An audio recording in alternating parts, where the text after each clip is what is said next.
All right, welcome everyone. Today we're going to unpack the advanced computational tools that are not just changing, but completely revolutionizing quantitative finance. You might want to forget everything you thought you knew about financial modeling because we are diving into a whole new era here. So here's our game plan. First, we'll get a handle on the huge data problem modern finance is up against.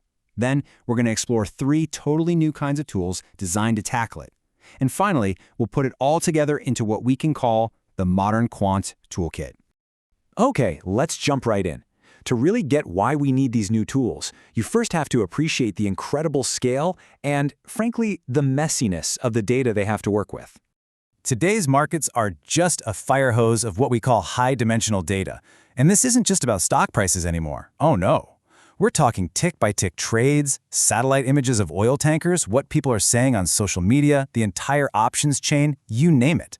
The classical statistical models, the ones that fill most textbooks, they are really struggling to keep up.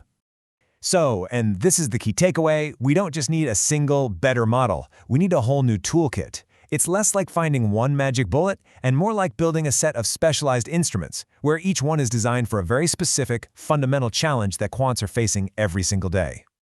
So, our first challenge, how do you find meaningful patterns in all that noise? Well, for this, we've got a class of models we can think of as our pattern detectives.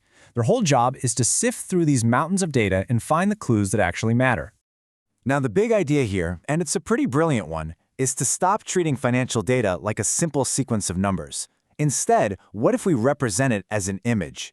A candlestick chart, a volatility surface, a heat map of correlations, all of these can be seen by a CNN, which can then spot visual patterns that would be totally invisible to you or me.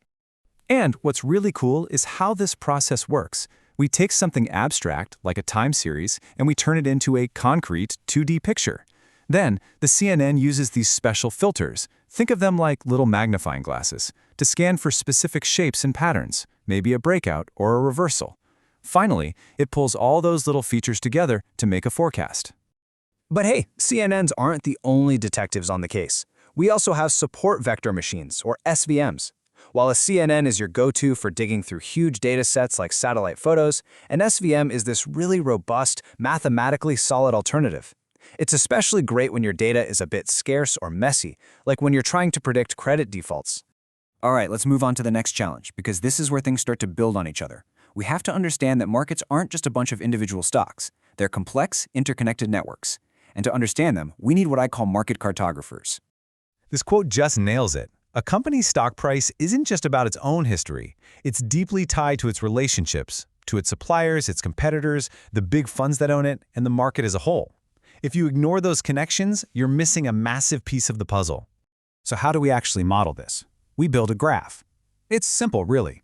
Each stock or bank becomes a node, a dot, and the connections between them, the edges or lines, are defined by real-world relationships. An edge might represent high correlation, a supply chain link you found in a filing, or just the fact that 2 companies are in the same industry. Now, to analyze this graph mathematically, we use an amazing tool called the graph Laplacian. You can pretty much think of this matrix as the DNA map of the market's entire network. It captures the complete structure of all those relationships in one single object that we can then analyze. And from that DNA map, we can pull some incredible insights.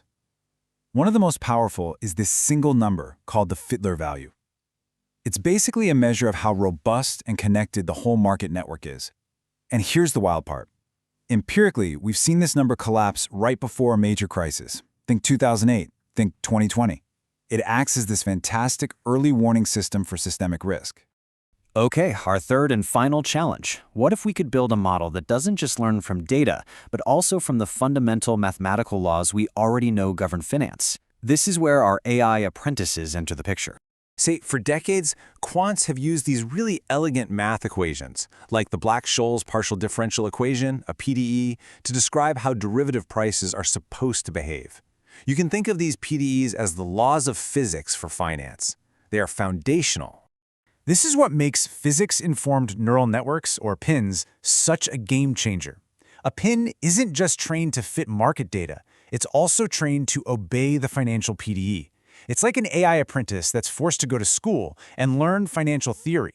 This makes sure its predictions don't just fit the data, but they also respect the fundamental rules of the game. And this table perfectly illustrates their superpower.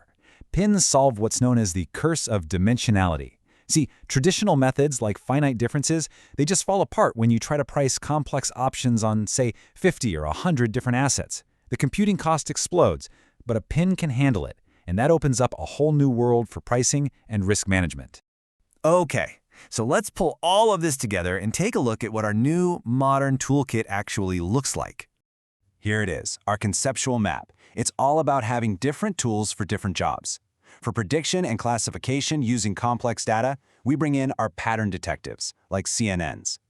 To understand systemic risk and all those tangled relationships, we use our market cartographers with things like graph neural networks. And for pricing and calibration that respects financial theory, we use our AI apprentices, the pins. But of course, these powerful tools aren't magic wands. Not at all. They all share some really critical limitations. Markets change, and a model trained on the past can suddenly become useless. Their black box nature can be a nightmare for regulators, and they can easily overfit. Basically, they memorize noise instead of learning the actual signal. This is where human oversight and deep financial intuition are still absolutely essential.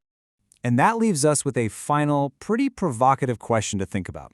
As these tools get more and more powerful, more autonomous, what are we really building here? Are we just making better instruments for human analysts to use, or are we slowly but surely building their replacements?